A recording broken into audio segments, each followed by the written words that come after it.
जी अवां सां कहिड़ो मसलो अवां सां केरु विड़िया आहिनि ऐं छाजे लाइ विड़िया आहिनि? असां त घर में अची विड़िया आहिनि। जी केरु विड़ियो? जी नादर पुलिस वारो जेको आहे उहो, ॿियो मुमताज़ ऐं ॿियो शौकत साबिर ऐं रमज़ान पाण। अच्छा कहिड़ी ॻाल्हि तव्हां विड़िया आहिनि? बाबा ॻाल्हि इहा आहे का कोन्हे, असीं घर में वेठा हुआसीं ज़बरदस्ती जहिड़ो कयूं न आख़िर का वजह हूंदी न जहिड़े जी? वजह का कोन्हे, अंबारा छोकिरा आहे उन्हनि जो को मिड़ी थोरी थोक थी आहे अची धकायूं अची। अच्छा अव्हां खे धकायो आहे? हा। ऐं हू हमरा केतिरा हुआ ऐं अव्हां केतिरा ज़ख़्मी थिया आहिनि? अव्हां ज़ख़्मी थिया ॿियो बि आहे को? बाबा आउं ज़ख़्मी आहियां, ॿियो छोकिरे मुंहिंजे खे धकाए। अच्छा अली अहमद जी। हा ऐं मुंहिंजी टंग टुटी वई आहे। अच्छा पेर टुटी वियो आहे जी। पेर जी हॾी टुटी वई आहे, टंग टुटी वई आहे। ठीकु आहे।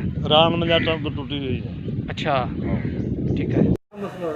त असांजो ॿनी जो मसइलो आहे, तक़रीबन 6 महीना थी विया आहिनि। असां हर उहो महकमो कोन्हे छॾियो जंहिंखे दरख़्वास्त न ॾिनी हुजे। असां ज़ुल्म चवनि था टपण खणी, ॻोठ असांजो, हर शइ असांजी। माना स्कूल वञी ॾाढ मुड़सी करे कौज़ो करणु चाहिनि था, ॾाढ मुड़सी करे शासी लेवल ते माण्हुनि चवनि था बिना लेसनूं बंदूकूं खयूं वेठा आहिनि, हथियार खयूं, ॾाढ मुड़सी। अॼु बि असीं घर हुआसीं कोन, सिपरे ते हुआसीं, ठीकु आहे न। असांजे घर केरु माण्हू कोन, ॿार हुते वेठा, ॿारनि खे धक आहिनि हुते, तव्हां पाण अची ॾिसो हालत जेका लॻी पई आहे, ॿारनि खे धक जाम आहिनि। तंहिंखां पोइ असां एतिरियूं दरख़्वास्तूं ॾेई चुका आहियूं, अॼु ॾींहुं ताईं असांजो का बि कानूनी कार्रवाई कोन्हे कई वई। ऐं सेशन कोर्ट में असां जेको केस कयो आहे, असां त पहिरियां शुरू में असां ई दरख़्वास्तूं कयूं आहिनि, ठीकु आहे न। शुरू में असां माना हर उहो महकमो कोन्हे जेको न छॾियो हुजे। हर महकमे, हर कोर्ट में, सेशन कोर्ट, IG DIG हर हिकिड़े खे दरख़्वास्तूं ॾिनियूं आहिनि। असां ज़ुल्म आहे ॾाढ मुड़सी करे असां सां विढ़नि था चाहिनि। ऐं तंहिंखां पोइ चवनि था हीअ टपड़ खणी वञो, 50 साल जा असीं वेठल आहियूं। असां बि विहारो बि असां उन्हनि खे, असां आहे मुंहिंजी बनी असांजी, जेको वेठा आहिनि उहा बि उन्हनि जी बनी पंहिंजी कोन्हे, ॿियनि जी खातो ॿियनि जो आहे। ॾाढ मुड़सी करे कब्ज़ो कयो वेठा शासी लेवल ते। ऐं असांजे ॻोठ, हर शइ असांजी, स्कूलूं, दुनिया खे, राज्यनि खे ख़बर आहे।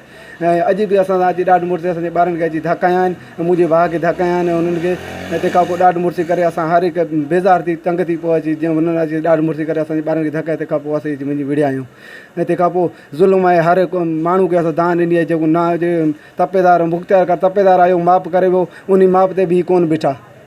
ऐं तंहिंखां पोइ मुख़्तियार करके असां दरख़्वास्त ॾिनी, AC खे दरख़्वास्त ॾिनी, असांजी का बि कानूनी कार्रवाई कान कई। ऐं तंहिंखां पोइ सेशन कोर्ट असां कई।